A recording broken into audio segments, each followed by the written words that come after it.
মায়ের ঘাড়ে মাথা রেখে একদিন জিজ্ঞেস করলাম যে মা, তুমি কতক্ষণ আমাকে এভাবে রাখবে? তিনি উত্তরে বলেছিলেন, যতক্ষণ কোনো মানুষ আমাকে তাদের ঘাড়ে করে না নিয়ে যায়।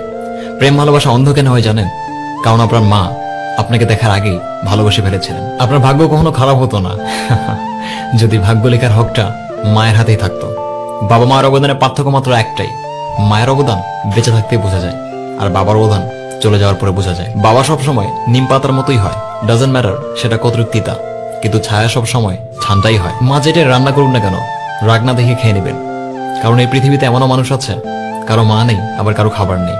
আপনি তাদের থেকে অনেক ভাগ্যবান। তাই ওই আল্লাহর কাছে একটাই চাওয়া, মা ছাড়া কোনো ঘোর না হোক, আর কোনো মা ঘোর ছাড়া না হোক। একটা কথা কি জানেন, সমুদ্র আর বাবার মাঝে অনেক মিল রয়েছে, দুটোরই গভীরতা কখনোই বোঝা যায় না। আর যে মানুষটি আপনার জন্য হার মানতে পারে, তার কাছে আপনি কখনো জিততে পারবেন না, আর সেটি হলো আপনার বাবা।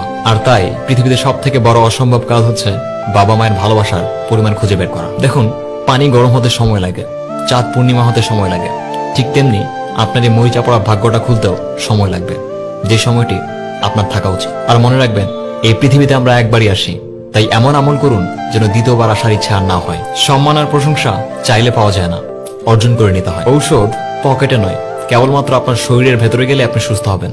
ঠিক তেমনি এরকম নীতি কথা মোবাইলে নয়, আপনার ভেতরে থাকলে জীবন বদলে যাবে।